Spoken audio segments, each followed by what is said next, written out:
Selamat siang Tribuners, Anda sedang menyaksikan live update Tribun News edisi Selasa 1 Februari 2022. Siang ini akan kami sajikan informasi teraktual dan menarik yang dilaporkan secara langsung oleh reporter lapangan kami. Bersama saya Meisa Dasirait, inilah live update selengkapnya. Perayaan Imlek di kota Pontianak, Kalimantan Barat mulai meriah, tampak di beberapa kelenteng juga sudah terpasang hiasan ornamen dan lampion khas Imlek.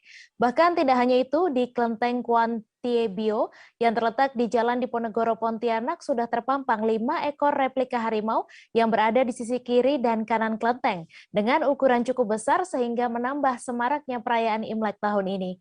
Selain itu, pada malam Imlek pun di beberapa tempat wisata seperti taman-taman dan ruang publik lainnya di Pontianak ramai dikunjungi masyarakat. Untuk mengetahui info lebih detailnya, sudah bergabung bersama kami rekan jurnalis Tribun Pontianak, M. Rokip yang akan menyampaikan laporannya.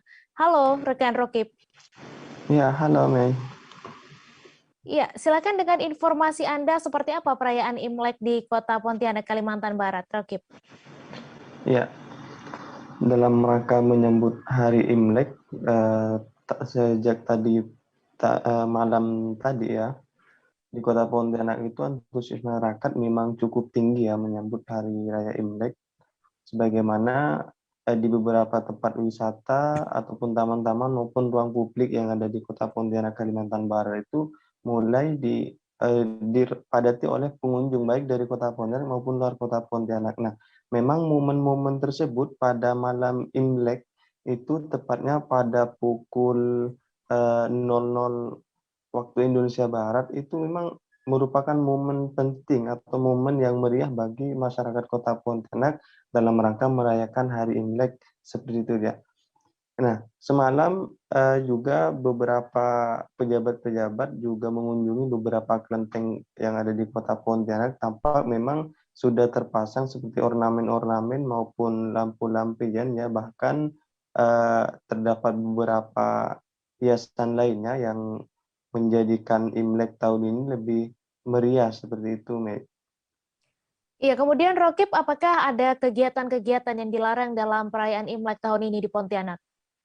Nah, memang untuk perayaan Imlek tahun ini tidak seperti tahun-tahun sebelum adanya pandemi COVID-19 ya, di mana pada tahun ini beberapa kegiatan yang menimbulkan kerumunan seperti pagelaran festival maupun karnaval barongsai dan lain sebagainya yang menimbulkan kerumunan itu dilarang oleh Satgas COVID-19 sebagaimana merujuk pada surat edaran Mendagri dan surat edaran Gubernur Kalimantan Barat. Sehingga beberapa kegiatan atau perayaan Imlek tahun ini memang digelar tidak seperti hari-hari sebelum adanya pandemi COVID-19. Hanya saja pemerintah Kota Pontianak beserta Satgas COVID-19 Kota Pontianak tetap memperbolehkan ibadah Imlek di tempat-tempat ibadah seperti di kelenteng dengan syarat menerapkan protokol kesehatan COVID-19 dan membatasi pengunjung dengan jumlah kapasitas 75%. Nah, tampak memang pada malam Imlek tadi memang beberapa kegiatan-kegiatan sudah dilaksanakan seperti biasanya itu pesta kembang api, meskipun tahun ini ditiadakan, namun masih ada beberapa masyarakat yang tetap memeriahkan malam Imlek dengan menghidupkan kembang api seperti itu, Mei. Ya, baik. Terima kasih Rokip atas laporan Anda. Selamat bertugas kembali. Kita beralih ke informasi selanjutnya, Tribuners. Momen perayaan Tahun Baru Imlek menjadi momen spesial bagi masyarakat Tionghoa di seluruh dunia, termasuk di kota Singkawang, Provinsi Kalimantan Barat. Pada momen Imlek tersebut, masyarakat Tionghoa berbondong-bondong akan mendatangi vihara atau kelenteng di sekitar kediaman mereka untuk beribadah. Termasuk pula di wihara tertua di kota Singkawang, yakni Vihara Tridharma Bumi Raya. Untuk informasi selengkapnya akan disampaikan oleh rekan jurnalis Tribun Pontianak, Rizky Kurnia, yang kini sudah terhubung bersama kami. Halo Rizky. Halo Mei. Ya Rizky, silakan dengan informasi Anda bagaimana suasana Imlek di Vihara Tridharma Bumi Raya di Singkawang ini. Ya, baik Mei dan juga Tribuner. Tribuners untuk suasana Imlek di Vihara Tridharma Bumi Raya di pusat kota Singkawang ini berjalan cukup lancar dan aman. Nah, dari pantauan kami di lapangan pada siang hari, terlihat sejumlah warga Tionghoa dengan menggunakan masker berdatangan di vihara tertua di kota Singkawang ini untuk sembahyang dan juga memanjatkan doa. Nah, mereka terlihat tertib mulai dari masuk ke vihara, kemudian setelah beribadah mereka juga langsung meninggalkan vihara. Nah, namun penampakan berbeda terlihat pada malam hari saat momen Tahun Baru Imlek, khususnya tadi malam. Nah, di mana ada ramai sekali warga yang mengunjungi Vihara Tridharma Bumi Raya ini, dan pengunjung ini bukan hanya warga Tionghoa namun juga warga lainnya. Dari pantauan kami malam tadi, para pengunjung ini tidak hanya datang untuk beribadah, namun juga berfotoria di sekitaran vihara, karena memang Vihara Tridharma Bumi Raya ini merupakan salah satu objek wisata religi yang letaknya tepat di pusat kota Singkawang. Dan kemudian ada banyak sekali hiasan khususnya lampion yang menyala di sekitaran Vihara Tridharma Bumi Raya pada malam ini. Dan inilah yang menjadi salah satu alasan kenapa ramai sekali masyarakat yang mengunjungi Vihara Tridharma Bumi Raya pada malam Imlek tadi. Begitu, Mai. Ya, kemudian bagaimana terkait pengamanan dari pihak terkait sendiri di Vihara Tridharma Bumi Raya ini? Ya, baik. Setelah terjadinya peningkatan jumlah pengunjung di sekitaran Vihara Tridharma Bumi Raya malam tadi, pihak kepolisian dibantu pihak Kodim 1202 Singkawang dan Dinas Perhubungan Kota Singkawang serta instansi terkait melakukan pengamanan di sekitar vihara. Nah, para petugas ini menerapkan pembatasan di mana hanya warga Tionghoa saja yang boleh masuk untuk beribadah ke area vihara. Sedangkan warga lainnya yang berniat untuk berfoto ataupun bersantai tidak diperkenankan masuk ke area vihara dan hanya diperbolehkan berada di sisi luar. Nah, dari pantauan kami di lapangan tadi malam, kepadatan ini terjadi hingga pukul 12 dan baru berakhir setelah petugas membubarkan kegiatan-kegiatan masyarakat yang berkumpul untuk berfoto ataupun bersantai di sekitaran vihara. Mei. Ya, kemudian Rizky, bagaimana terkait arus lalu lintas pada momen Imlek di Kota Singkawang saat ini? Ya, untuk arus lalu lintas sendiri pada siang hari terpantau lancar meskipun terjadi peningkatan jumlah kendaraan di Kota Singkawang pada perayaan Imlek saat ini. Nah, namun kemacetan baru terlihat pada sore hari menjelang malam hari di beberapa titik seperti di Jalan Merdeka di dekat RTP Taman Burung, kemudian di kawasan Pasar Hongkong, di Jalan Sejahtera dan juga di Jalan Diponegoro. Namun pihak Satlantas Polres Singkawang bersama Dinas Perhubungan Kota Singkawang telah memberlakukan rekayasa lalu lintas begitu untuk mengurai kemacetan tersebut pada waktu-waktu tertentu khususnya pada malam hari ini. Baik, terima kasih Rizky Kurnia atas laporan Anda. Dan Tribuners, wartawan kami juga telah menghimpun wawancara dengan Kapolres Singkawang. Berikut tayangannya untuk Anda. Pagi, salam sejahtera untuk sekalian. Pada malam pergantian Tahun Baru Imlek ini, kami tetap melaksanakan kegiatan pengamanan beserta teman-teman dari TNI, dari BRIMOB, dari Disub, dan stakeholder lainnya. Untuk Polres sendiri kami menerjunkan 326 orang untuk mengamankan kegiatan peribadatan.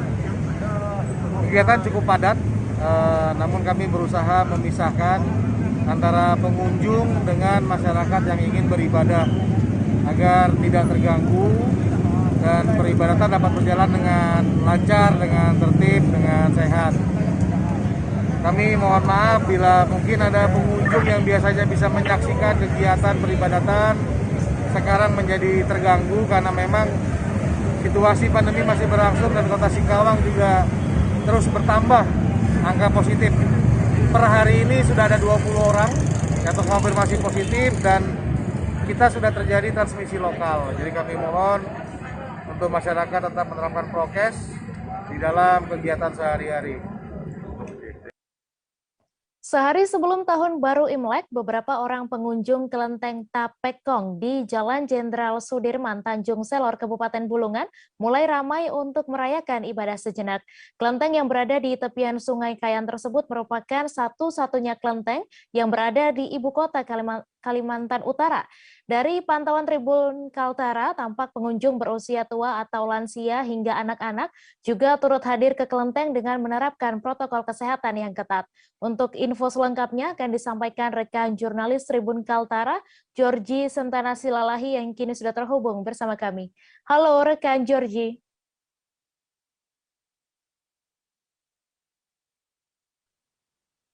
Ya, halo Mei, selamat siang. Ya, selamat siang Georgie. Silahkan dengan informasi Anda dapat dijelaskan bagaimana kegiatan Imlek pada hari ini di Kalimantan Utara. Baik, Mei, terima kasih. Perayaan Imlek di tahun 2022 dengan Sio Macan Air ini di Kabupaten Bulungan, khususnya di Kelenteng Tapekong, bisa dikatakan berlangsung dengan khidmat dan juga taat protokol kesehatan, yang dimana terbagi ada 5 sesi ibadah yang berlangsung, yaitu di pukul 6 pagi, pukul 9 pagi, pukul 12 siang, pukul 3 sore, dan pukul 6 sore. Yang dimana kegiatan yang berlangsung dengan 5 sesi ini diikuti dengan banyaknya antusias etnis Tionghoa. Mereka hadir satu persatu memanjatkan doa kepada para dewa dan juga kepada orang yang telah mendahului mereka pulang ke rumah Allah di surga, dan mereka menyampaikan bahwa peribadahan di tengah era pandemi COVID-19 ini memang tidak mudah, karena setelah 2 tahun sebelumnya mereka hanya bisa melaksanakan peribadahan melalui sinyal atau maksud saya melalui internet saja, yang dimana pada ini di tahun 2022 mereka sangat antusias, di mana juga adanya rangkaian acara yang boleh diberikan dilaksanakan oleh BPBD Bulungan maupun pemerintah Kabupaten Bulungan, seperti perayaan Cap Gome, kemudian juga adanya kegiatan seremonial seperti permainan barongsai, dan juga swafoto pun telah tersedia di depan Tapekong, tempat beribadah kelenteng ini. Ya, kemudian Georgie, apakah ada anjuran khusus untuk kegiatan ibadah tahun baru Imlek di kelenteng kali ini? Baik, benar, Mei.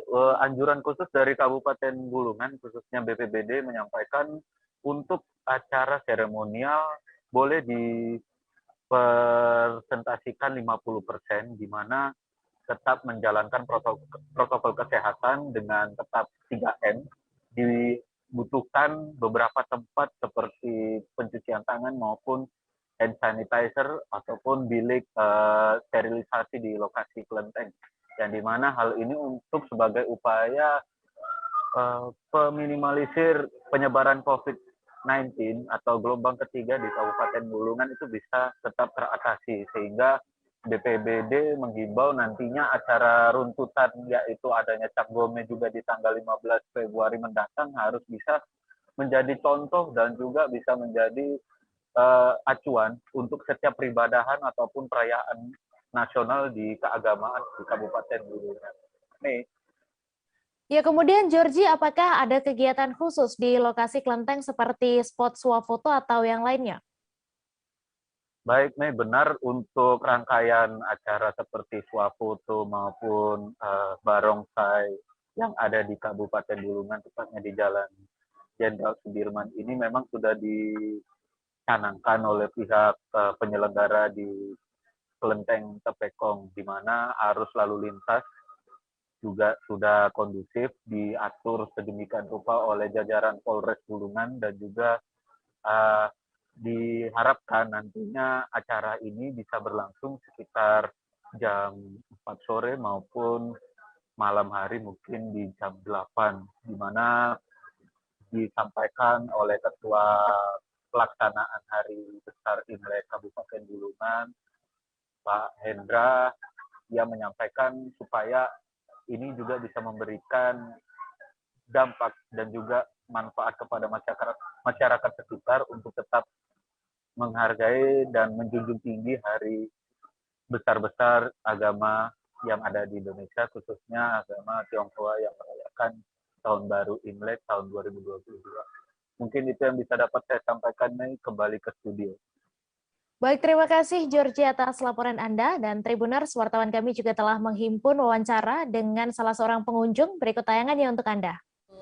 Perayaan Imlek tahun ini kondisinya juga sangat berbeda dari tahun yang kemarin ya. Yang pasti tahun kemarin itu kan dialamin mendunia ya, bukan hanya kita aja. Nah, untuk tahun ini cukup menggembirakan bahwa kondisi COVID juga sudah landai. Mudah-mudahan harapan kita juga di tahun akan datang juga sudah stabil. Harapan kami juga di tahun ini, di tahun macan ini, menurut orang Tionghoa, bahwa kekuatan macan ya itu juga bisa membawa dampak positif buat kekuatan masyarakat dalam kondisi sehat, sehingga bisa melawan virus COVID-19 ini, sehingga kita masyarakat bisa stabil, ekonomi stabil, dan masyarakat dapat, anak-anak juga dapat leluasa untuk berapresiasi, seperti lebih gembira. Malam pergantian Tahun Baru Imlek di Bali dirayakan salah satunya dengan pentas dari tim Barongsai Mutiara Naga di Gria Kongco Dwi Payana Tanah Kilap, Kota Denpasar, Bali. Suasana meriah Imlek pun kental terasa dengan nuansa berbalut merah keemasan. 5 barongsai dan 1 liong atau naga menampilkan atraksinya saat malam pergantian tahun mulai pukul 23 waktu Indonesia Tengah. Untuk info selengkapnya akan disampaikan rekan jurnalis Tribun Bali, Adrian Amurwonegoro, yang kini sudah terhubung bersama kami. Halo rekan Adrian. Halo, selamat siang rekan Mei. Ya, selamat siang Adrian. Silahkan dengan informasi Anda. Seperti apa suasana malam pergantian tahun Imlek di Bali? Oke, baik Mei.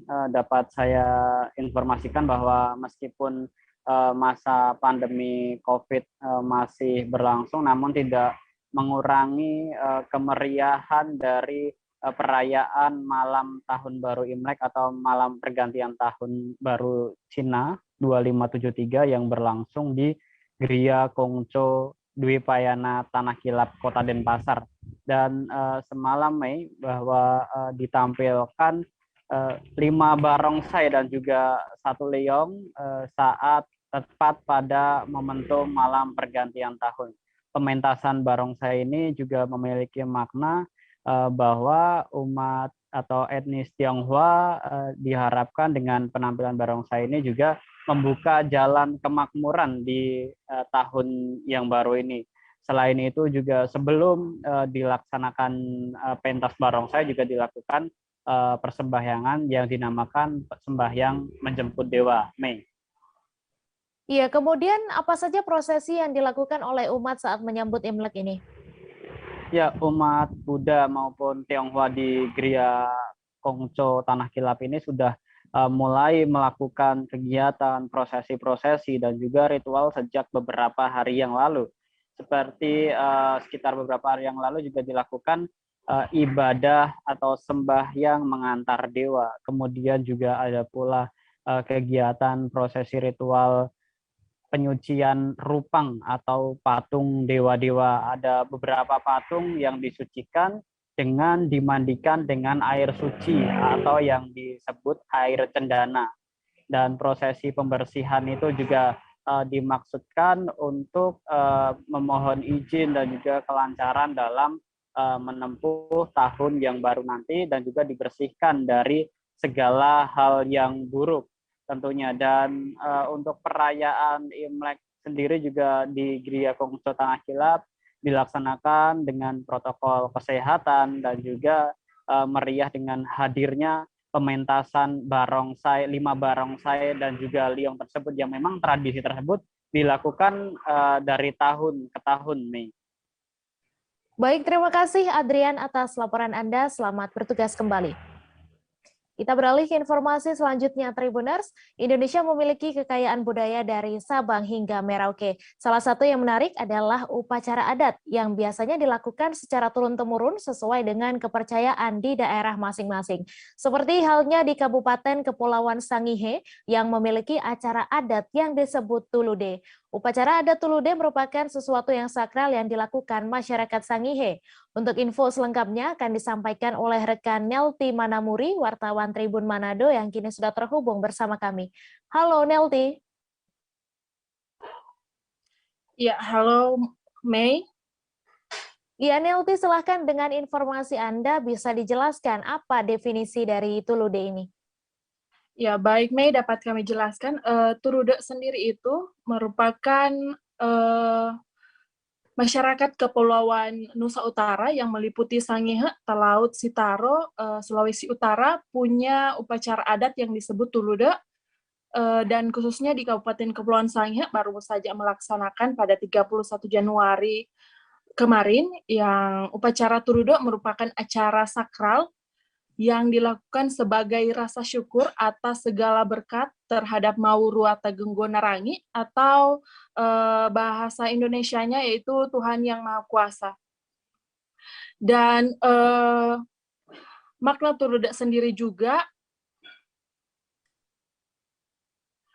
menjadi simbol kerukunan, persatuan, serta kebersamaan masyarakat. Selama upacara berlangsung, masyarakat akan berkumpul untuk menyaksikan pagelaran seni musik dan nantinya akan makan bersama. Dan dalam bahasa Sangihe, Tulude berasal dari kata suhude yang artinya tolak. Tulude juga dimaknai sebagai penolakan terhadap tahun yang lama atau menolak meratapi kehidupan di tahun sebelumnya dan kesiapan untuk menerima tahun yang baru. Tulude juga sudah dilakukan sejak abad ke-16 dan masih terus dilestarikan hingga saat ini. Awalnya upacara adat Tulude itu dilaksanakan pada 31 Desember, namun seiringnya berjalan waktu, acara Tulude itu menjadi tanggal 31 Januari, bersamaan dengan hari ulang tahun Kabupaten Kepulauan Sangihe, yang ke-597 tahun pada kemarin hari. Demikian, Mei. Ya, kemudian dapat dijelaskan secara singkat bagaimana proses perayaan acara Tulude sendiri dan siapa saja yang terlibat dalam perayaan ini?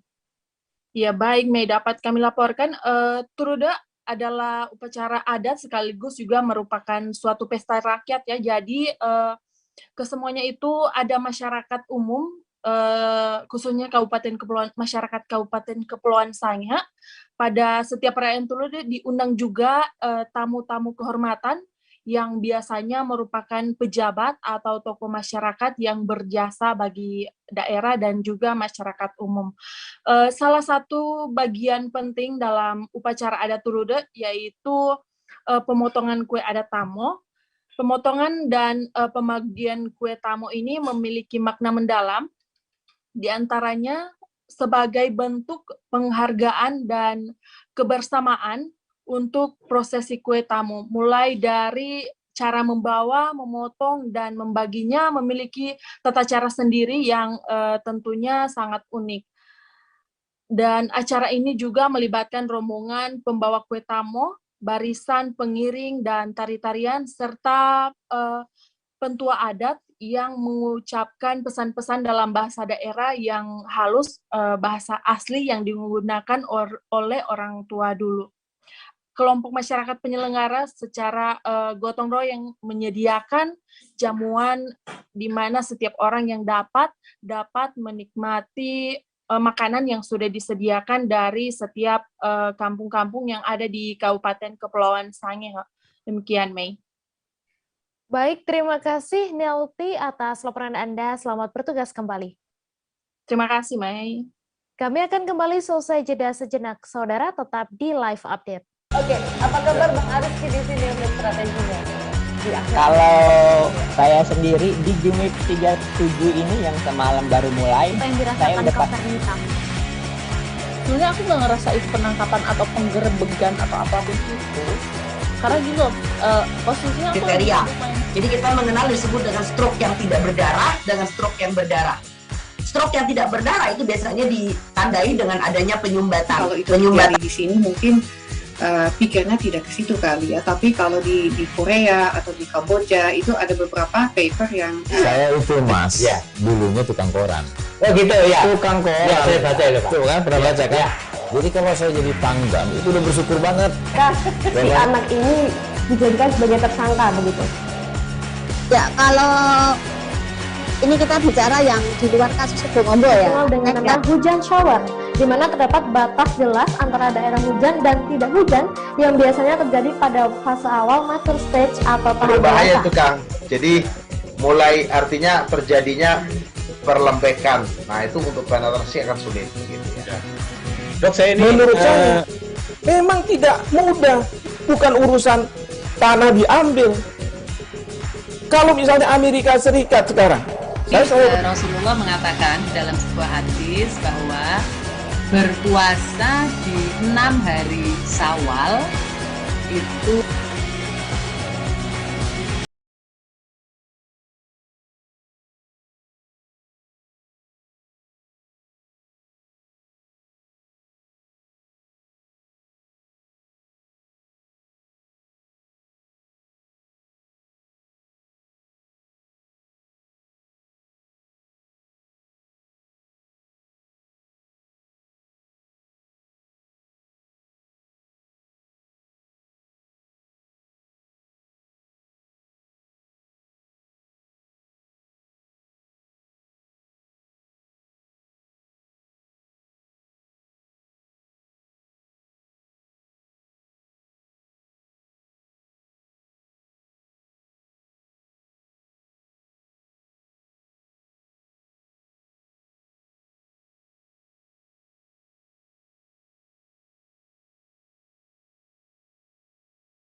Oke, apa kabar Bang Arifki di sini untuk strateginya? Kalau saya sendiri di Jumip 37 ini yang semalam baru mulai, Apa yang saya dirasakan udah Kak Fernita? Sebenarnya aku nggak ngerasa itu penangkapan atau penggerebegan atau apapun itu. Karena gini loh, posisinya aku kriteria. Jadi kita mengenal disebut dengan stroke yang tidak berdarah dengan stroke yang berdarah. Stroke yang tidak berdarah itu biasanya ditandai dengan adanya penyumbatan. Kalau itu terjadi di sini mungkin pikirnya tidak ke situ kali ya, tapi kalau di Korea atau di Kamboja itu ada beberapa paper yang Saya itu mas, ya, dulunya tukang koran. Oh gitu ya. Tukang koran. Ya, saya baca itu Pak. Tuh kan pernah baca kan? Ya. Jadi kalau saya jadi pangdam itu udah bersyukur banget. Si anak ini dijadikan sebagai tersangka begitu.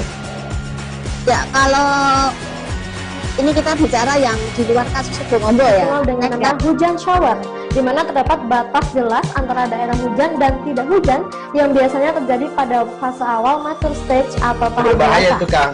Jadi mulai artinya terjadinya perlembekan. Nah itu untuk penetrasi akan sulit. Gitu ya. Dok, saya ini menurut saya memang tidak mudah, bukan urusan tanah diambil. Kalau misalnya Amerika Serikat sekarang, Rasulullah mengatakan dalam sebuah hadis bahwa berpuasa di 6 hari Syawal itu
Terima kasih Anda masih menyaksikan live update.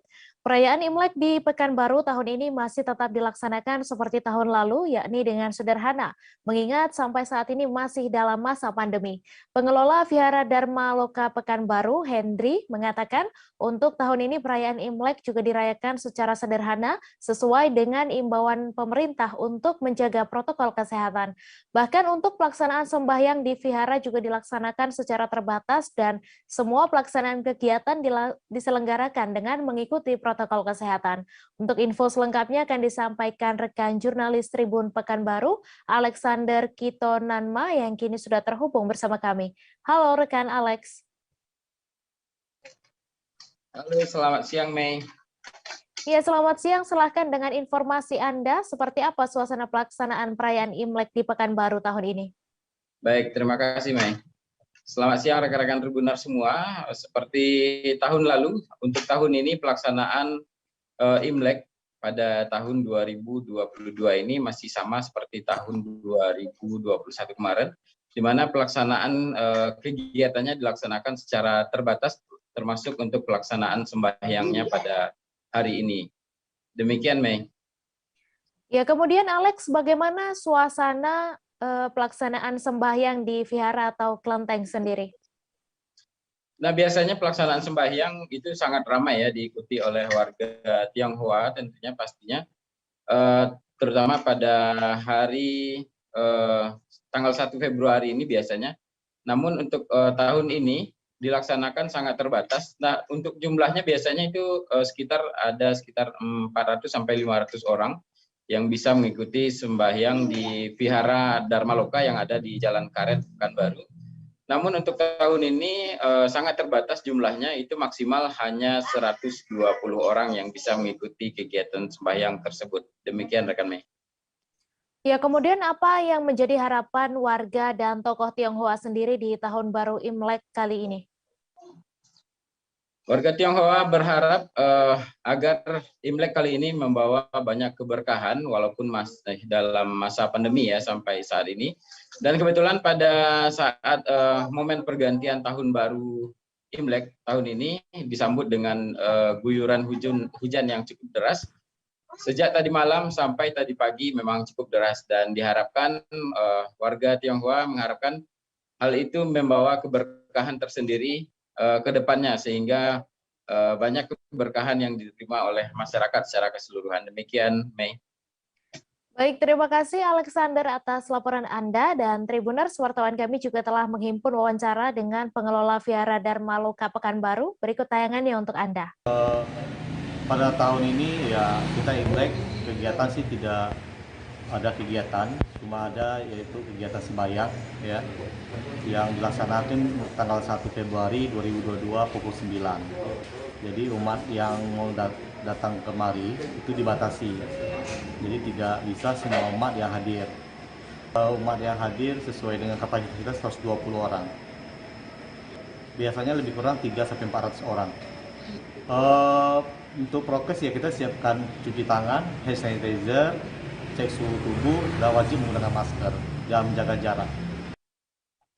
Puluhan pengemis memadati area depan Vihara Bontek Bio Pasar Lama Tangerang pada malam Tahun Baru Imlek 2573 Kongzili. Terdapat lebih dari 39 pengemis berkumpul di depan vihara sambil memangku putra-putri mereka yang masih kecil. Para pengemis tersebut meminta uang kepada para jemaat yang beribadah di malam Tahun Baru Imlek. Salah seorang pengemis yang berada di sana bernama Mariati mengatakan aktivitas meminta-minta tersebut mengharapkan pemberian sumbangan atau angpau dari para jemaat yang beribadah dengan dalih mencari kerompongan. Untuk detail informasinya akan disampaikan langsung oleh rekan jurnalis Warta Kota, Gilbert Sam Sandro, yang kini sudah terhubung bersama kami. Halo, Sam. Ya, Mei. Ya, silakan dengan informasi Anda dapat dijelaskan apa tujuan dan motif para pengemis yang meminta-minta di depan vihara malam hari tadi. Ya, baik, Mei. Pada malam hari tadi, Vihara Bontek Bio menggelar prosesi ibadah malam Tahun Baru Imlek 2573 Kongzili, dan terpantau di luar dari Vihara Kelenteng Vihara Bontekvio terdapat lebih dari 39 pengemis yang terdiri dari lansia hingga anak-anak duduk beralaskan dengan kardus dan juga sambil membawa botol plastik atau tempat makan plastik sebagai wadah mereka untuk meminta uang. Mereka memanfaatkan malam tahun baru Imlek yang biasa dikunjungi ramai, kelenteng-kelenteng yang biasa ramai dikunjungi oleh para jemaat. Mereka memanfaatkan situasi tersebut untuk meminta angpau berupa kerompongan. Mereka menyebutnya kerompongan, yakni berupa angpau yang berisi uang-uang pemberian dari para jemaat tersebut. Ya, kemudian Sam, menurut penuturan dari salah satu pengemis bernama Mariati, berapa banyak uang yang ia dapat saat melakukan aksi itu dan sudah berapa lama ia menjalankannya? Ya, Mei. Untuk pendapatan atau jumlah uang yang diterima Mariati sendiri, tergantung dari cepat atau lambatnya setiap pengemis itu datang. Namun untuk Mariati sendiri, hingga tadi malam pukul 01 dini hari, Mariati sudah mengumpulkan hampir Rp200.000 uang dari uang yang mereka sebut dengan kerompongan hasil pemberian angpau dari para jemaat. Lalu Mariati menyebut jika mereka umumnya itu begadang sampai besok pagi, sampai hari ini perayaan Tahun Baru Imlek. Dan jika bisa sampai sore hari, bisa mereka para pengemis ini bisa mendapatkan lebih dari Rp300.000 hasil dari meminta angpau atau kerompongan kepada para jemaat yang berada di Vihara Bontekvio sendiri. Begitu, Mei. Ya, kemudian apa yang menjadi alasan Mariati untuk melakukan aksi mengemis seperti itu? Ya, untuk alasan dari Mariati dan pengemis lainnya sendiri, mereka mengaku mulanya hanya mengikut saja, mengikut kegiatan teman-temannya yang lain yang datang minta seperti itu, minta uang atau kerompongan atau angpau dari para jemaat. Namun ketika mereka mencobanya sekali, ternyata uang yang mereka dapatkan jumlahnya cukup banyak, sehingga mereka di tahun berikutnya, tahun baru Imlek berikutnya, mereka kembali datang dan bahkan lebih sore lagi hingga pulang besok lagi lebih lama lagi untuk mencari uang kerompongan itu sendiri. Dan untuk Mariati sendiri sudah menjalani profesi ini lebih dari 3 tahun sebelum dari pandemi COVID-19. Mereka bisa mendapatkan nominal yang cukup banyak dari puluhan jemaat yang keluar baru saja selesai beribadah di Vihara Bontekvio itu sendiri dengan jumlah nominal bervariasi mulai dari paling kecil Rp2.000 hingga paling besar mencapai Rp100.000. Begitu, Mei. Ya, baik. Terima kasih, Sam, atas laporan Anda. Dan Tribuners, wartawan kami juga telah menghimpun wawancara dengan pengemis di depan Vihara Bontekvio. Berikut tayangannya untuk Anda. Apa nih, Bu? Kegiatannya apa aja nih, Bu? Saya mencari ngapain nih, Bu? Cari kerompongan. Kerompongan? Apa tuh maksudnya kerompongan, Bu? Kegiatannya, kerompongan. Itu ngapain aja tuh kerompongan itu, Bu? Jual. Ngejual apa? Jual bakal makan. Oh, tadi minta rezeki juga tuh, Bu, ya? Iya.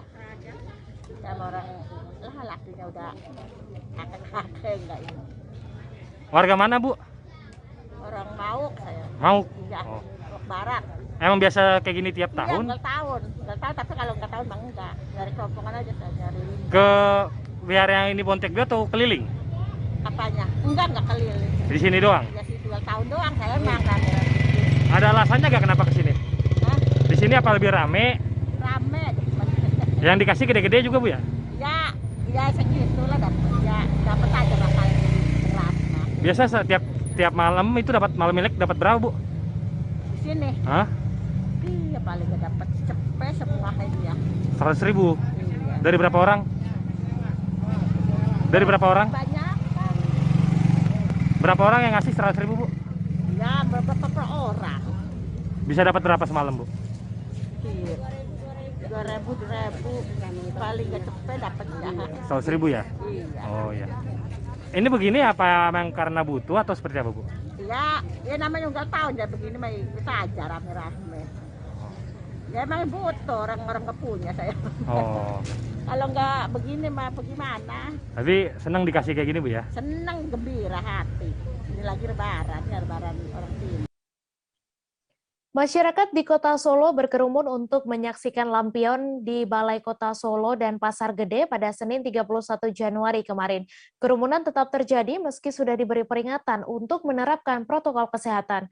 Namun pada pukul 21 waktu Indonesia Barat, akhirnya kerumunan tersebut dapat dikendalikan oleh petugas kepolisian dan Satpol PP. Untuk detail informasinya akan disampaikan langsung oleh rekan jurnalis Tribun Solo, Mardon Widianto, yang kini sudah terhubung bersama kami. Halo, Mardon. Ya, selamat siang, rekan Mei. Ya, selamat siang. Silakan dengan informasi Anda. Apa tindakan yang kemudian dilakukan oleh pihak kepolisian dan Satpol PP hingga akhirnya kerumunan ini dapat dibubarkan? Oke, untuk tindakan dari polisi, Polres, dan Satpol PP untuk membubarkan kerumunan tadi malam, di malam Tahun Baru Imlek di Solo dengan cara membuka titik-titik penutupan jalan di Jalan Sudirman dan di arah Jalan Urip Sumarjo.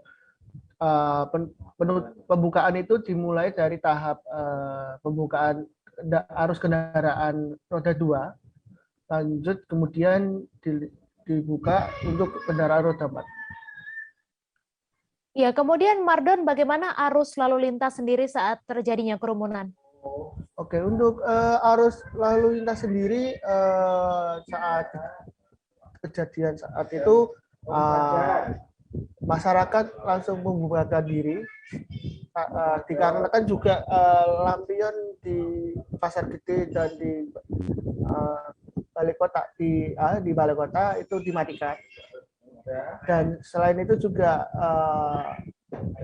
jalanan menjadi terlihat macet karena dipadati masih bercampurnya masyarakat dengan kendaraan bermotor.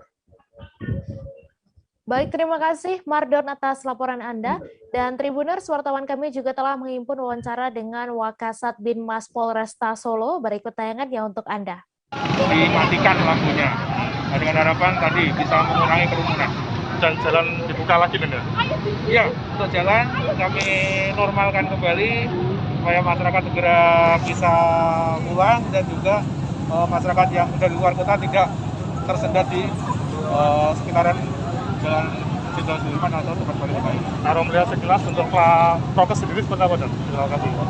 Ya, kalau secara umum prokes secara umum sudah diterapkan, namun hanya kerumunannya yang masih luar biasa, ini tidak bisa dihindari. Dan itu memang langsung dibuka ya jalannya. Bertahap, jadi kami mulai motor dulu, motor lancar, baru nanti kita susul mobil. Jadi kita karena masih banyak kerumunan, dengan kami buka motor, harapannya segera bubar, segera pulang, dan nanti kalau motor sudah lancar nanti akan kita normalkan termasuk beberapa. Dan nama lengkap sama jabatannya apa, Dan? Ex rumah dinas PT Kereta Api Indonesia di Jalan Cihampelas, Kota Bandung kini berubah menjadi minimarket dan masjid jami. Pembangunan masjid dan minimarket ini memang sempat menuai polemik karena adanya pihak yang menggugat kepemilikan lahan di samping jalan utama tersebut. Terakhir bahkan dikabarkan bahwa bangunan rumah dinas PT KAI sebelumnya telah masuk dalam daftar cagar budaya. Untuk detail informasinya akan disampaikan langsung oleh rekan jurnalis Tribun Jabar, Syarif Abdul Salam, yang kini sudah terhubung bersama kami.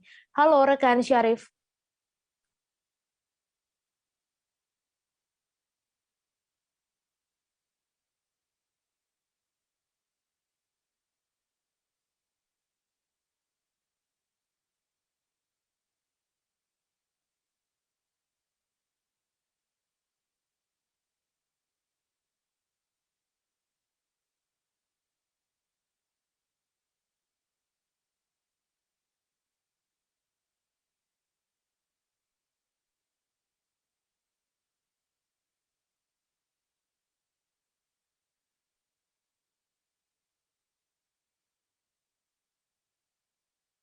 Mohon maaf Tribuners, wartawan kami belum dapat terhubung karena kendala sinyal. Kami masih akan menyajikan informasi menarik untuk Anda. Selesai jeda sejenak, tetap di Live Update.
Oke, apa kabar Bang Arif di sini untuk strateginya? Kalau saya sendiri di Jumip 37 ini yang semalam baru mulai, saya udah Sebenarnya aku nggak ngerasa itu penangkapan atau penggerebegan atau apapun itu. Karena gini loh, posisinya aku kriteria. Jadi kita mengenal disebut dengan stroke yang tidak berdarah dengan stroke yang berdarah. Stroke yang tidak berdarah itu biasanya ditandai dengan adanya penyumbatan. Kalau itu terjadi di sini mungkin pikirnya tidak ke situ kali ya. Tapi kalau di Korea atau di Kamboja itu ada beberapa paper yang Saya itu Mas, dulunya tukang koran. Oh gitu ya. Tukang koran. Ya, saya baca ya, Pak. Tuh kan, pernah baca kan? Ya. Jadi kalau saya jadi pangdam, itu udah bersyukur banget. Si anak ini dijadikan sebagai tersangka begitu. Ya, kalau ini kita bicara yang di luar kasus Bongombo ya. Dikenal dengan nama hujan shower, di mana terdapat batas jelas antara daerah hujan dan tidak hujan yang biasanya terjadi pada fase awal mature stage atau tahap Berbahaya dewasa. itu Kang. Jadi mulai artinya terjadinya perlembekan. Nah itu untuk penetrasi akan sulit. Gitu ya. Dok, saya ini menurut saya memang tidak mudah, bukan urusan tanah diambil. Kalau misalnya Amerika Serikat sekarang, Rasulullah mengatakan dalam sebuah hadis bahwa berpuasa di 6 hari Syawal itu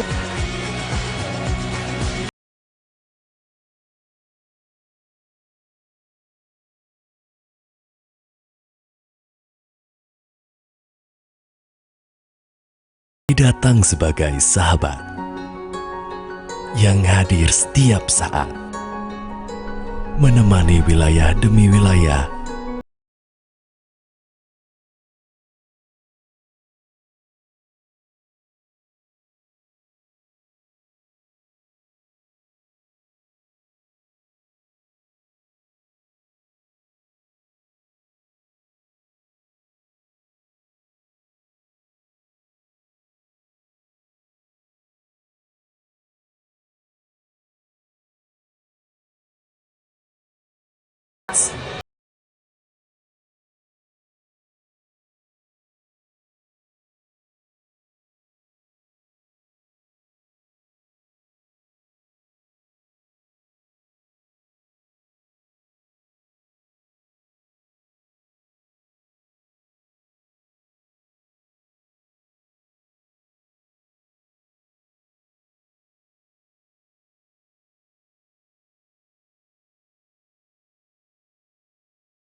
Oke, apa kabar Bang Arif di sini untuk strateginya?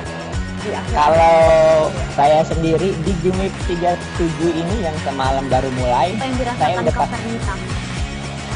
Sebenarnya aku nggak ngerasa itu penangkapan atau penggerebegan atau apapun itu. Karena gini loh, posisinya aku kriteria. Jadi kita mengenal disebut dengan stroke yang tidak berdarah dengan stroke yang berdarah. Stroke yang tidak berdarah itu biasanya ditandai dengan adanya penyumbatan. Kalau itu terjadi di sini mungkin pikirnya tidak ke situ kali ya. Tapi kalau di Korea atau di Kamboja itu ada beberapa paper yang Saya itu Mas, dulunya tukang koran. Oh gitu ya. Tukang koran. Ya, saya baca ya, Pak. Tuh kan, pernah baca kan? Jadi kalau saya jadi pangdam, itu udah bersyukur banget.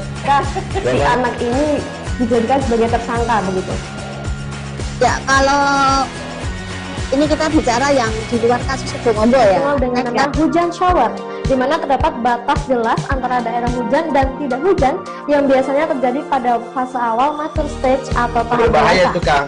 Jadi mulai artinya terjadinya perlembekan. Nah itu untuk penetrasi akan sulit. Gitu ya. Dok, saya ini menurut saya memang tidak. Terima kasih Anda masih menyaksikan live update. Ex rumah dinas PT KAI di Jalan Cihampelas nomor 149 Kota Bandung kini berubah menjadi minimarket dan masjid jami. Pembangunan masjid dan minimarket ini memang sempat menuai polemik karena adanya pihak yang menggugat kepemilikan lahan di samping jalan utama tersebut. Terakhir bahkan dikabarkan bahwa bangunan rumah dinas PT KAI ini sebelumnya sudah masuk dalam daftar cagar budaya. Untuk detail informasinya akan disampaikan langsung oleh rekan jurnalis Tribun Jabar, Syarif Abdussalam yang kini sudah terhubung bersama kami. Halo, Syarif. Halo, selamat siang, Mbak. Ya, selamat siang, Syarif. Silakan dengan informasi Anda bagaimana kondisi terkini pembangunan di Jalan Cihamplas 149 Bandung ini. Iya, Mei. Seperti diketahui bahwa PT KAI sekarang memutuskan untuk mendirikan minimarket dan masjid jami di atas lahan yang tadinya adalah rumah dinas PT KAI. Kemudian sekarang minimarket tersebut sudah beroperasi, sedangkan masjid jaminya sendiri masih dalam proses dan ada sekarang sudah sampai 90% ya prosesnya. Sebelumnya memang pembangunan ini menuai polemik karena ditengarai bahwa bangunan yang dulunya berdiri di atas lahan tersebut adalah lahan cagar budaya. Ya, demikian, Mei. Ya, kemudian bagaimana penjelasan PT KAI sendiri mengenai pembangunan masjid dan minimarket ini? Iya, PT KAI sendiri sudah mengklaim bahwa mereka sudah mengantongi izin dari Kota Bandung dan tidak mengetahui bahwa bangunan yang mereka hancurkan adalah termasuk dalam cagar budaya karena mereka mengklaim tidak ada plang atau informasi apapun mengenai bangunan tersebut gitu. Dan sebelumnya memang bangunan cagar budaya ini yang sudah masuk ke dalam peraturan Kota Bandung tahun 2018 itu awalnya memang berbentuk seperti rumah dinas biasa, namun difungsikan menjadi masjid oleh sekelompok masyarakat gitu. Walaupun masyarakat sekitar mengklaim itu bukan masyarakat mereka gitu. Dan karena itulah, atas dasar itulah mereka akhirnya mendirikan sebuah minimarket dan masjid jami di lahan di Jalan Cihamplas nomor 149 tersebut. Demikian, Mei. Ya, kemudian bagaimana reaksi dari masyarakat sekitar sendiri terhadap pembangunan masjid dan minimarket ini? Setelah kami melakukan wawancara dengan RT, RW, dan tokoh masyarakat setempat, mereka sama sekali tidak keberatan lahan tersebut yang awalnya memang rumah dinas PT KAI untuk dibangun menjadi minimarket dan masjid jami. Mereka bahkan berharap masjid jami ini bisa dioperasikan dan polemik sara yang sebelumnya sempat menguat di atas lahan ini segera selesai. Demikian, Mei. Ya, baik, terima kasih Syarif atas laporan Anda. Selamat bertugas kembali. Kita beralih ke informasi selanjutnya, Tribuners. 3 orang kaki tangan bandar sabu-sabu diamankan di kawasan Mesuji oleh BNN Provinsi Sumatera Selatan bersama Polres Mesuji dan akan segera diproses hukum. Ketiga orang tersangka yang merupakan warga Sumatera Barat ini ditangkap karena membawa sabu-sabu sebanyak 15 kg yang terbungkus di dalam kemasan teh. Kepala BNNP Sumsel Brigjen Pol Joko Prihadi mengatakan ketiga orang tersangka tersebut termasuk ke dalam jaringan narkoba yang sebelumnya diamankan pada Maret 2021 lalu. Untuk detail informasinya akan disampaikan langsung oleh rekan jurnalis Tribun Sumsel, Rahmat Kurniawan yang kini sudah terhubung bersama kami. Halo rekan Rahmat. Halo Mei. Ya Rahmat, silakan dengan informasi Anda, berapa yang didapatkan oleh para tersangka ini, maksud kami upah yang didapatkan oleh mereka dari pemilik sabu-sabu ini? Baik, terima kasih. Jadi kami informasikan Tribuners berdasarkan dari wawancara kami jumpa pers yang dilakukan oleh BNN Sumsel, Kepala BNN Sumsel Brigjen Pol Joko Prihadi mengungkapkan jika tersangka ini diupah 1 kilo itu 10 juta dan nanti akan dibagikan rata demikian. Untuk barang haram tersebut dijemput ketiga tersangka dari Pekanbaru menggunakan jalur darat dan rencananya akan diedarkan di Sumatera Selatan. Demikian. Ya, kemudian menurut informasi yang Anda dapatkan, kemana sabu ini rencananya akan diedarkan dan termasuk di jaringan mana ketiga orang tersangka ini? Baik, Mei.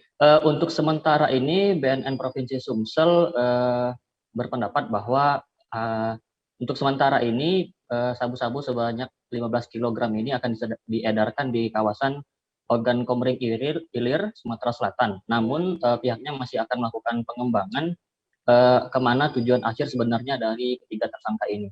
Untuk jaringannya, Ditjen Pol Joko Prihadi mengungkapkan jika ketiga tersangka merupakan hasil dari pengembangan BNN Sumsel atas kasus penyergapan narkoba juga itu di tahun 2001, tepatnya di bulan Maret. Jaringannya itu termasuk yang biasa mengedarkan di kawasan Oki, Sumatera Selatan. Demikian. Ya, kemudian Rahmat, ke atas perbuatannya ketiga tersangka ini terancam hukuman apa? Baik, dengan banyaknya barang bukti yang mereka bawa, ketiga tersangka ini terancam hukuman seumur hidup atau hukuman mati. Ini berdasarkan Undang-Undang Nomor 35 Tahun 2009. Namun BNN Sumsel masih akan melakukan pendalaman untuk mempertegas pasal berapa yang akan dikenakan.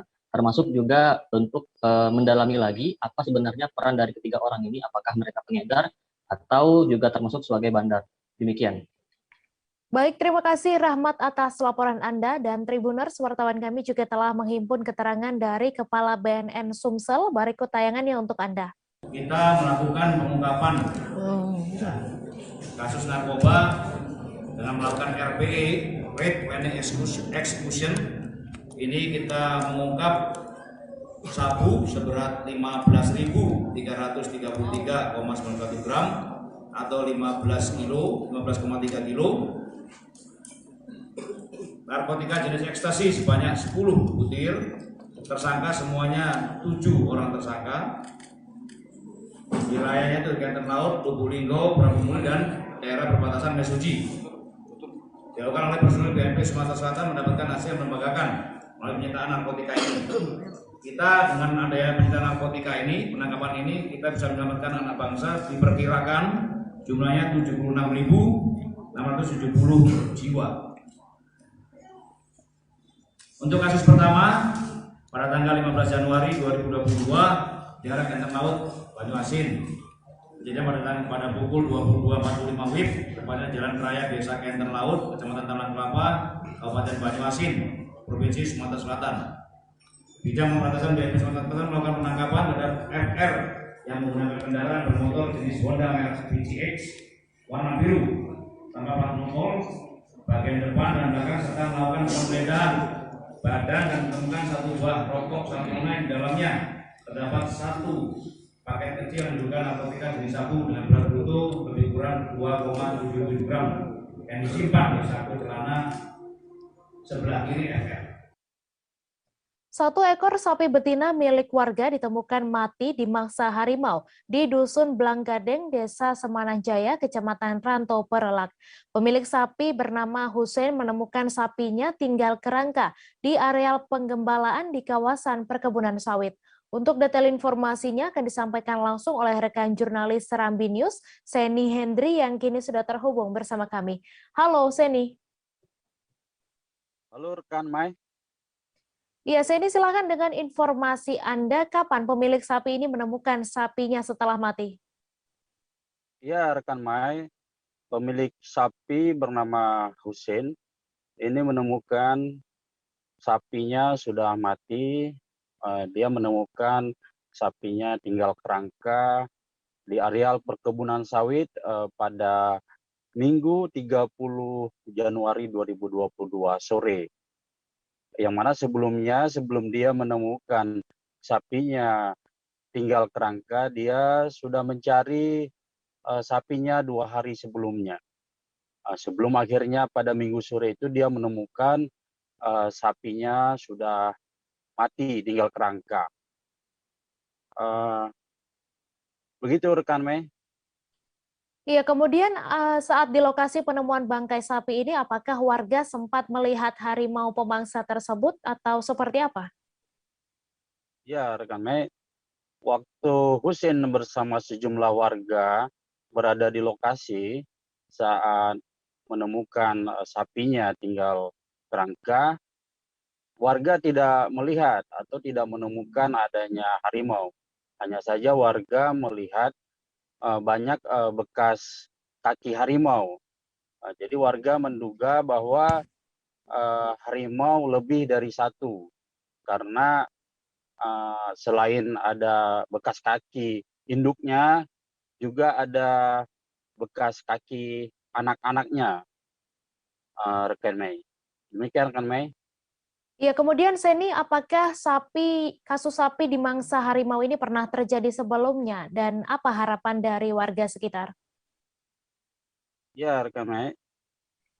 Di lokasi yang sama juga pernah terjadi sapi warga di mangsa harimau, yaitu pada 12 Juli 2020 lalu. Kemudian juga pernah terjadi pada 5 Juni 2019 di desa yang berbeda dan kecamatan yang berbeda, yaitu di Desa Penarun Lama, Kecamatan Penarun, Aceh Timur. Selain itu juga harimau juga pernah terlihat hendak memangsa sapi di Kecamatan Juluk, Desa Perkebunan Juluk Raya Selatan pada 7 Maret 2021, dan pada 26 Oktober 2020 warga pernah melihat harimau berkeliaran di perkebunan warga di Desa Rantau Panjang, Kecamatan Simpang Jernih. Nah, karena di beberapa desa di daerah Aceh Timur ini sering terlihat adanya harimau berkeliaran, bahkan sudah memangsa sapi. Oleh karena itu warga berharap petugas BKSDA agar segera turun ke lapangan, melakukan pengecekan dan melakukan penanganan. Dan informasi yang kita peroleh dari pihak BKSDA Aceh, yang mana pihak BKSDA melalui Resort SKW 1 sudah menurunkan petugas ke lapangan untuk melakukan pengecekan dan melakukan penanganan. Begitu rekan Mei. Ya, baik, terima kasih Seni atas laporan Anda. Selamat bertugas kembali. Terima kasih. Kita beralih ke informasi selanjutnya, Tribuners. Polres Minahasa Utara menangkap 4 pelaku doger anjing yang viral beberapa waktu lalu dan dilaporkan oleh Christian Joshua Pale, Ketua Yayasan Sarana Meta Indonesia dan Animals Hope Shelter. Kasat Reskrim Polres Minut AKP Fandi Bau mengatakan 4 pelaku diamankan sambil menanti proses hukum lebih lanjut. Fandi juga mengungkap identitas salah seorang pelaku berinisial P yang berasal dari Manado. Dan diketahui pula anjing yang dicuri tersebut dimakan saat pesta. Untuk info selengkapnya akan disampaikan wartawan Tribun Manado, Arthur Rompis yang kini sudah terhubung bersama kami. Halo Arthur.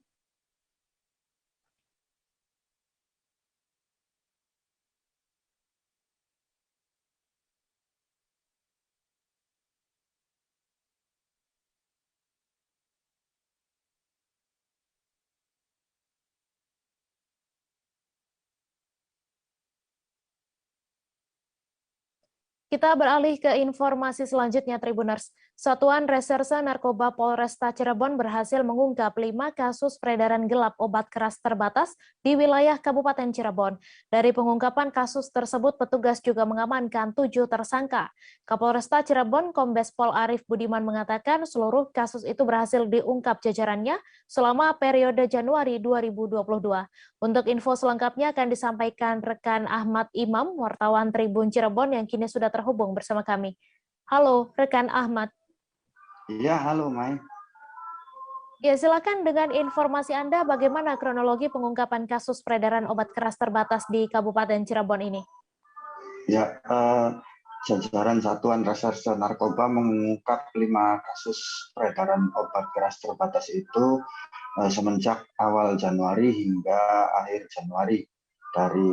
Dan hasilnya berhasil mengamankan 7 tersangka, dan pengungkapan kasus ini diawali dari laporan warga yang merasa resah dan mencurigai adanya aksi peredaran gelap obat keras terbatas yang ilegal dan tidak berizin.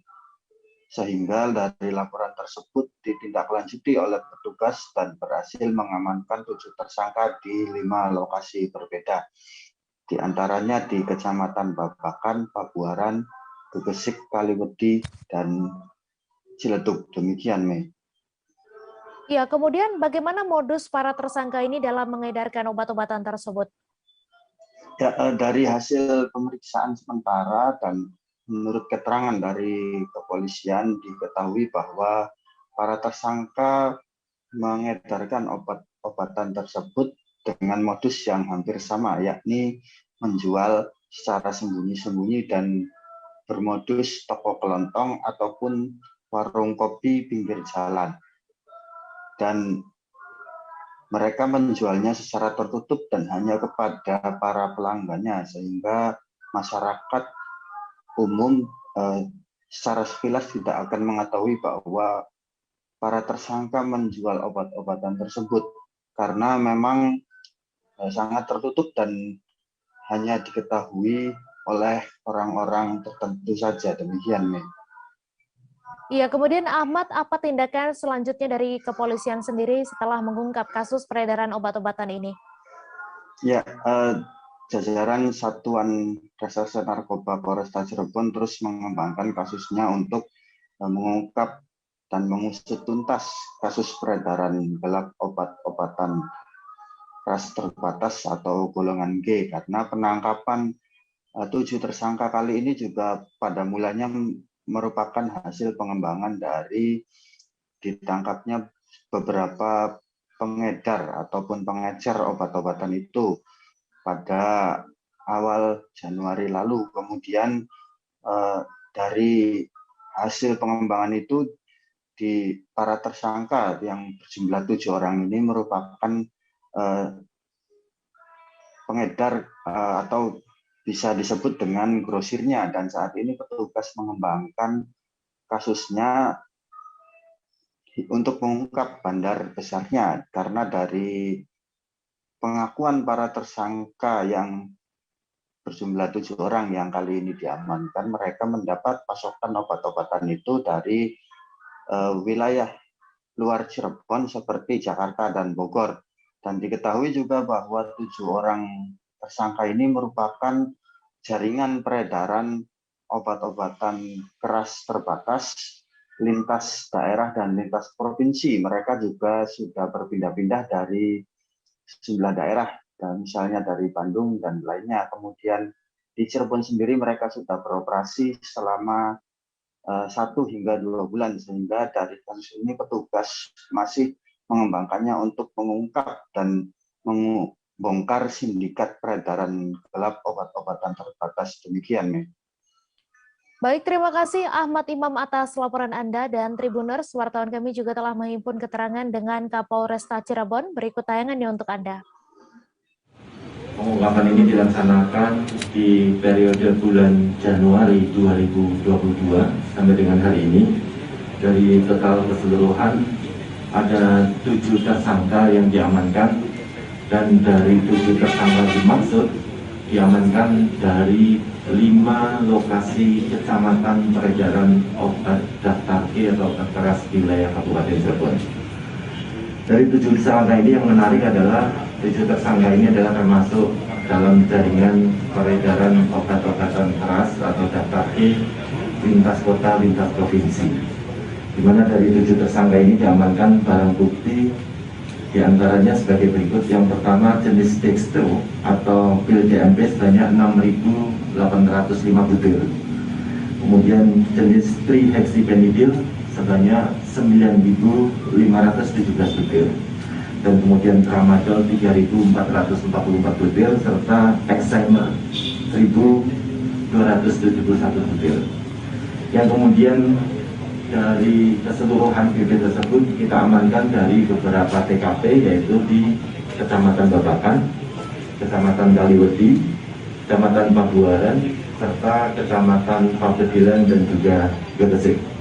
Saat ini ke-7 tersangka dilakukan penahanan di Rutan Polresta Cirebon sebagaimana dikenakan Undang-Undang Nomor 35 Tahun 2009 tentang Kesehatan, yaitu Pasal 196 dan 197 tentang tidak memiliki izin maupun juga keahlian dalam rangka peredaran obat-obat daftar keras. Ratusan warga melakukan aksi demonstrasi di DPRD Sika di Kota Maumere, Pulau Flores pada Senin 31 Januari. Warga yang melakukan aksi demonstrasi itu menamakan diri sebagai Forum Komunikasi Pengguna Pasar Kabupaten Sika. Peserta aksi melakukan konvoi menggunakan sepeda motor dan juga mobil menuju kantor DPRD. Warga yang terdiri dari pelaku usaha itu menyampaikan aspirasi masyarakat terkait penggunaan pasar Wairkoja kepada pemerintah Kabupaten Sika dan juga DPRD Kabupaten Sika. Untuk info selengkapnya akan disampaikan rekan Nofri Fuka, wartawan Tribun Flores yang kini sudah terhubung bersama kami. Halo rekan Nofri.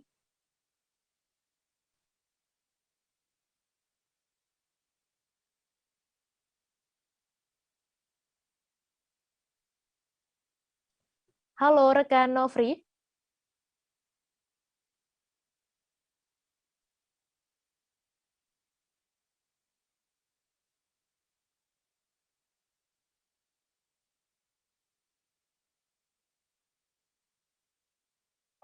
Halo rekan Nofri. Halo rekan Mai. Iya, rekan Nofri silakan dengan informasi Anda dapat dijelaskan bagaimana jalannya aksi demo kemarin. Baik, kemarin sekitar pukul 9 pagi, masyarakat yang tergabung dalam aliansi Forum Penanggung Pasar Sika melakukan aksi demonstrasi kepada anggota DPR Sika maupun Bupati Sika. Adapun rute perjalanan mereka melalui Pasar Wairkoja yang berlokasi di Kecamatan Keopante, Desa Wairkoja, melalui Pasar Tingkat yang berada di pusat kota Maumere dan berpangkal di depan kantor DPRD Sika. Dan demonstrasi itu diketuai oleh Forum Pengguna Pasar Kabupaten Sika, yakni Marianus Crescentius.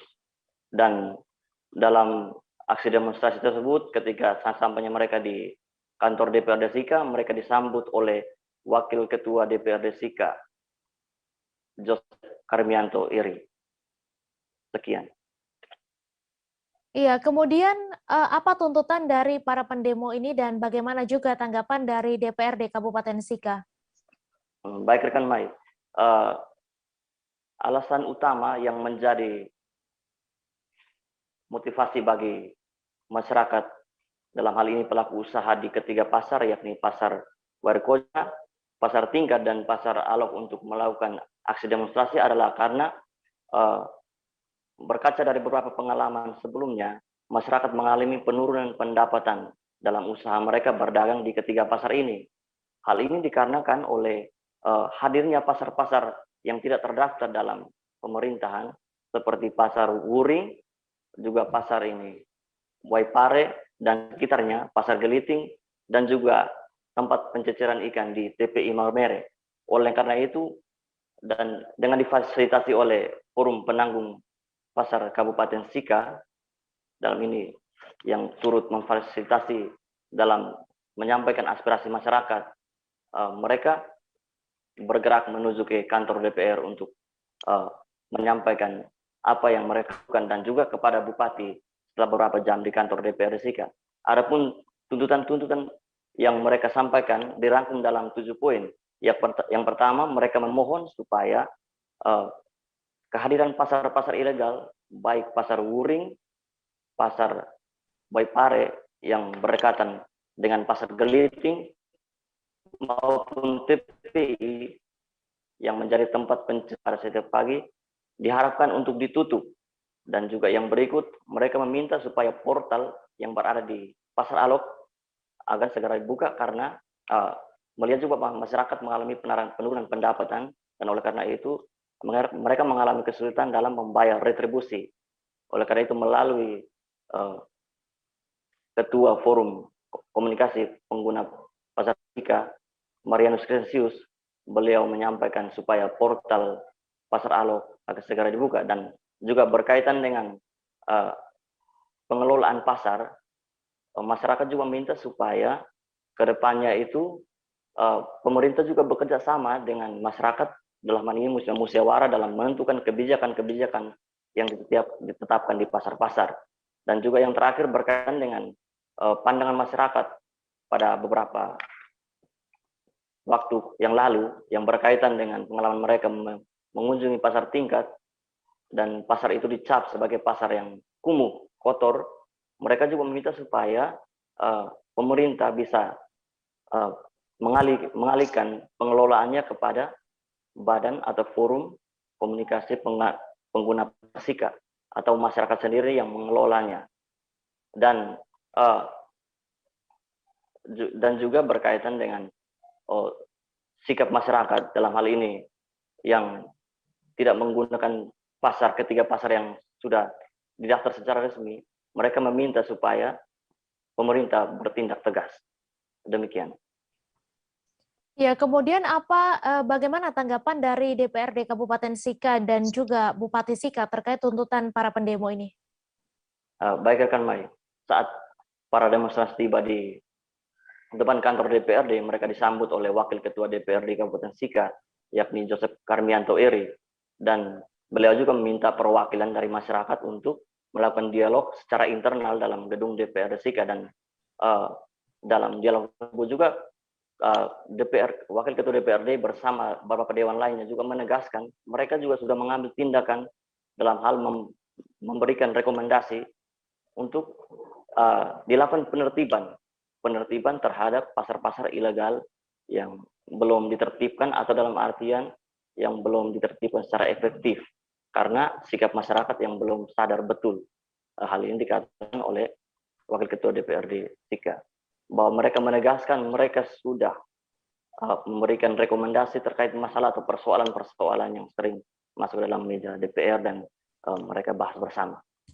Dan juga berkaitan dengan pertemuan perwakilan masyarakat pendemo dengan Bupati Sika, Bupati juga menegaskan bahwa beliau sudah selama ini melalui pengalamannya, selain berkomunikasi secara langsung dengan para pengguna pasar yang berjualan atau berdagangan di sekitar pasar-pasar ilegal yang tidak diizinkan oleh pemerintah.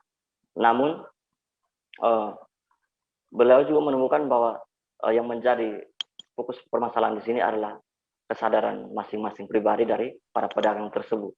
Oleh karena itu dalam pembicaraan beliau menegaskan bahwa besok atau hari ini beliau akan melakukan penertiban dengan menurunkan secara langsung baik barang satuan Satpol PP maupun dari kepolisian Kabupaten Sika. Dan juga beliau meminta kerjasama yang baik dengan para pedagang yang ternaung dalam forum komunikasi pengguna pasar Sika. Demikian. Baik, terima kasih Nofri atas laporan Anda, dan Tribuners, wartawan kami juga telah menghimpun wawancara dengan Ketua Forum Komunikasi Pengguna Pasar Kabupaten Sika serta salah seorang pedagang pasar Wair Koja. Berikut tayangannya untuk Anda. Kami sudah berada di terik matahari, kami lapar, kami haus. Kami mohon, sudilah Bapak berkenan, keluar, lihat kami.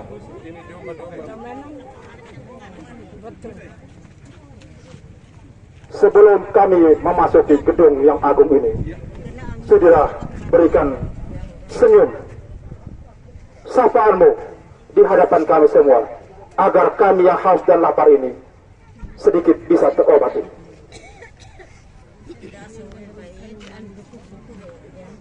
Sekian dan terima kasih. Pasar Berkoja dengan pasar apa? Tiga pasar ya? Tiga pasar dari ke sini, ke tiga, terus dari ke sini, singa ke sini. Kan Mama di sana sebagai pedagang gitu. Pedagang, kami jual setiap hari di Siripinang apa segala macam. Keladi, punya barang apa saja yang kamu beli jual, tidak laku betul. Pengaruh. Cuma tidak ada orang yang beli. Tidak ada. Kebanyakan jalan ke pasar-pasar yang ini. Kebanyakan digelitin sana. Di Berkoja itu cuma hari Jumat. Hari Jumat juga kalau orang dari Gunung Sebaba barang kopi itu kami punya membeli itu. Tidak ada orang yang beli. Tidak ada. Palingan satu hari kalau kami jual hari-hari dan ini paling tidak sampai 10.000, paling 5.000 sepi sekali. Apalagi kami kasih uang harian. Kami punya uang harian. Tidak ada orang datang marah setiap hari. Diam saja. Kenapa harian? Iya. Dari kalau tujuan sekarang mau makan juga kami pakai beli. Kami ambil uang dari mana beli? Tidak ada uang. Kasihan kami di pasar Ramadhan Koja itu sepi sekali setiap hari. Cuman hari Jumat. Ini juga penuh, ini hari juga lihat yang penuh. Iya. Ini hari Jumat ini kali mungkin di Geliting penuh orang. Penuh. Orang tahu kita datang ke sini, orang sengaja keluar. Ada ini pernah satu kali di pasar Koja itu. Nanti hari-hari lain baru ada ke sana. Tidak ada orang memang, tidak ada. Cuman hari Jumat, hari Kamis itu orang dari gunung dengan hari Jumat baru kami jual di situ. Tapi orang bawa barang dari kampung bawa, orang beli, orang punya itu. Kalau kami pedagang, tidak ada orang yang beli. Satreskrim Polres Pamekasan Madura menangkap Al-Habib Yusuf bin Lukman Al-Kaf pada Senin 31 Januari malam. Habib Yusuf Al-Kaf ditangkap lantaran adanya kasus dugaan pencabulan anak di bawah umur. Ia ditangkap oleh anggota Polres Pamekasan di Pasar Omben, Kabupaten Sampang, Madura, pada Senin 31 Januari sekira pukul 19.30 waktu Indonesia Barat. Untuk info selengkapnya akan disampaikan rekan Kuswanto Ferdian, wartawan Tribun Madura yang kini sudah terhubung bersama kami. Halo Kuswanto. Halo, selamat siang rekan Mei. Bersama dengan saya Kuswanto Ferdian, reporter tribunmadura.com di Kabupaten Pamekasan. Iya, selamat siang. Silakan dengan informasi Anda atas kasus ini, di mana tersangka diketahui mencabuli para korbannya. Baik, berdasarkan hasil wawancara yang sudah saya lakukan dengan Kasat Reskrim Polres Pamekasan AKP Tommy Prambana, usai semalam dari jemaah Habib Yusuf Al-Kaf ini berbondong-bondong mendatangi Mapolres Pamekasan, jadi dugaan dilakukannya pencabulan terhadap dua anak didik Habib Yusuf Al-Kaf ini diduga dilakukan di dalam kamar kediaman Habib Yusuf Al-Kaf. Saat itu kedua anak didik Habib Yusuf Al-Kaf ini mulanya diminta untuk memijat Habib Yusuf Al-Kaf, namun setelah itu di dalam mengarah terhadap tindakan asusila atau pencabulan anak di bawah umur. Begitu rekan Mei. Ya, kemudian menurut pengakuan korban, sudah berapa kali pelaku ini mencabuli korban? Baik, berdasarkan pengakuan korban, tersangka ini melakukan pencabulan terhadap tersangka ini melakukan pencabulan terhadap korban yang merupakan anak di bawah umur ini sebanyak 3 kali.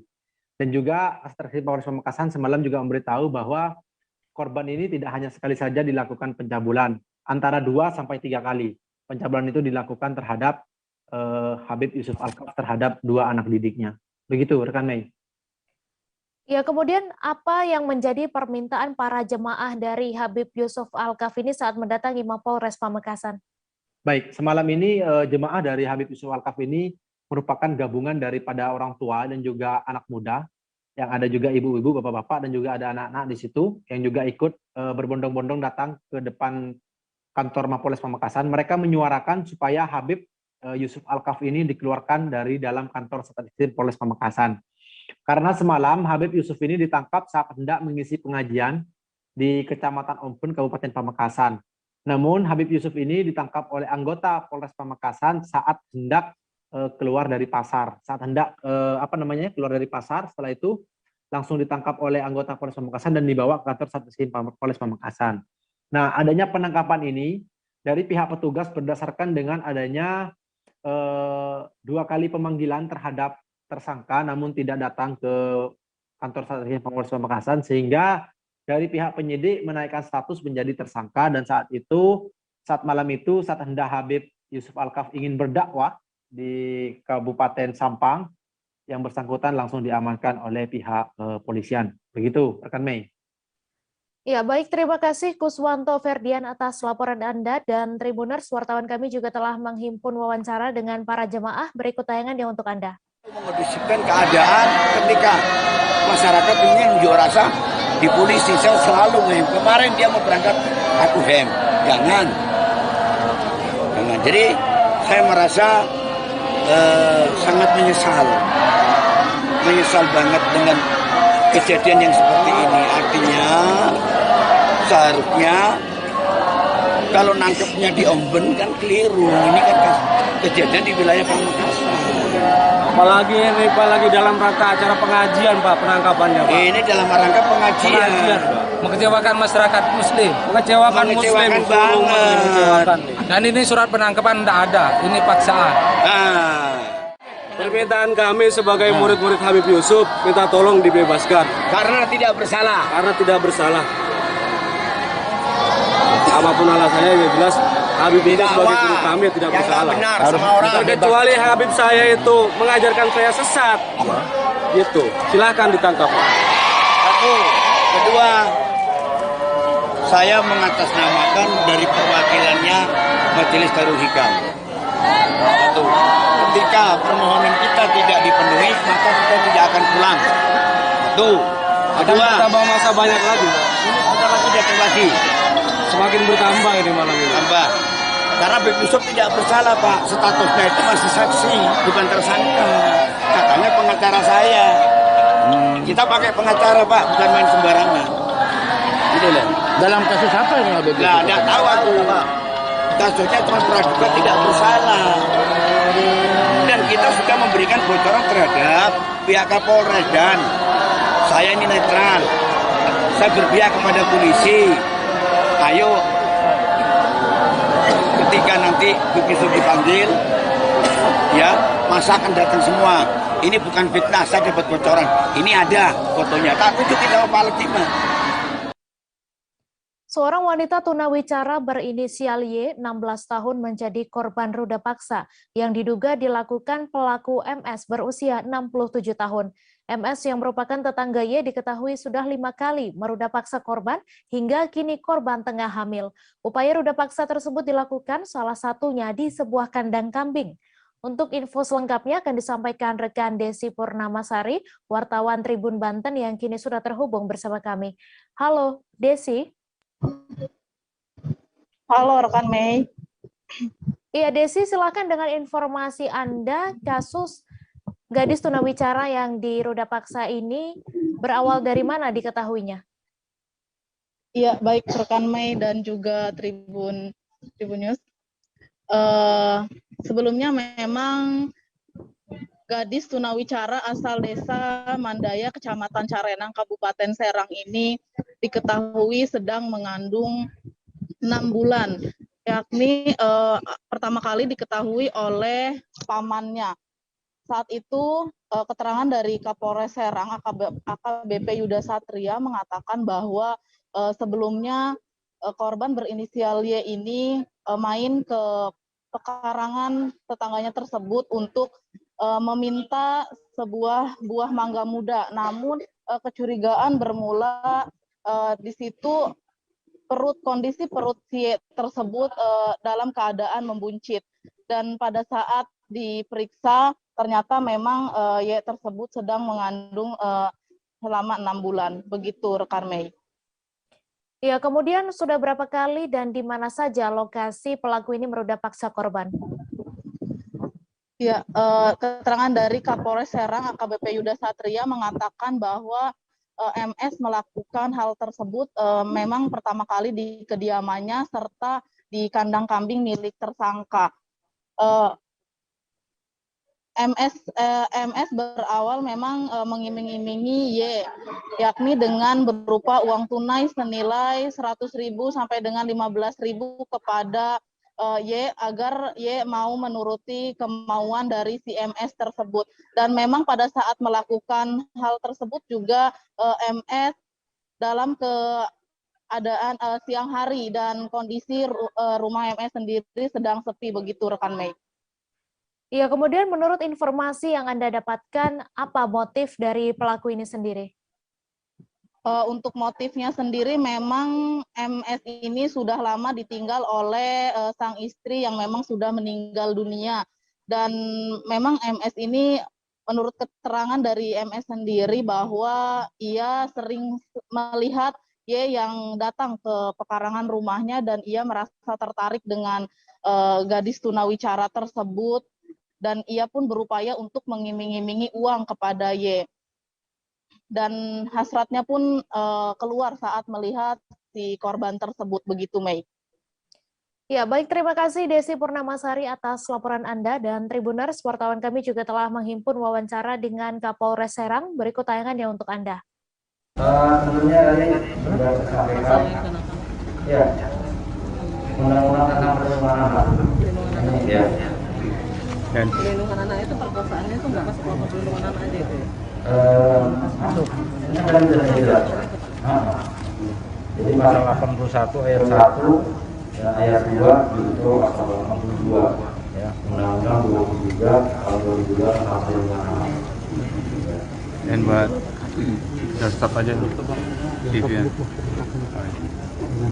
Dan singkat aja dan ya penangkapan yang kabur. Oke, jadi perlu saya sampaikan kepada rekan-rekan sekalian, jadi kita menerima adanya korban bahwa korban didahului oleh seseorang yang mengakibatkan korban sendiri hamil 6 bulan. Ya. Dari kehamilan tersebut, keluarga bersepakat untuk melakukan laporan dari hasil penyelidikan, kemudian mengumpulkan keterangan barang bukti. Ternyata memang pelakunya inisial MS. Untuk MS sendiri juga sudah mengakui perbuatannya, makanya kita melakukan penahanan terhadap pelaku. Kemudian modusnya bang, seperti apa bang? modusnya tadi sudah saya jelaskan bahwa korban diberikan iming-iming duit, ya, iming-iming duit, duitnya bervariasi antara 15.000 sampai 100.000. Karena memang korban sendiri juga sering main perpakaran rumah tersangka. Untuk kondisi korban untuk saat ini seperti apa? Korban sampai saat ini kondisinya masih dalam pengawasan keluarga. Untuk kondisi psikisnya sih sehat ya, sehat, namun tetap ada pendampingan dari kedua orang. Oke. Baik. Informasi tadi sekaligus menutup perjumpaan kita dalam live update hari ini. Tribuners, lantaran masih di tengah pandemi, kami kembali mengingatkan untuk selalu menerapkan protokol kesehatan dimanapun Anda berada. Saya Meisa Desirait beserta kru yang bertugas pamit. Terima kasih dan sampai jumpa. Jangan lupa like, subscribe, dan share ya!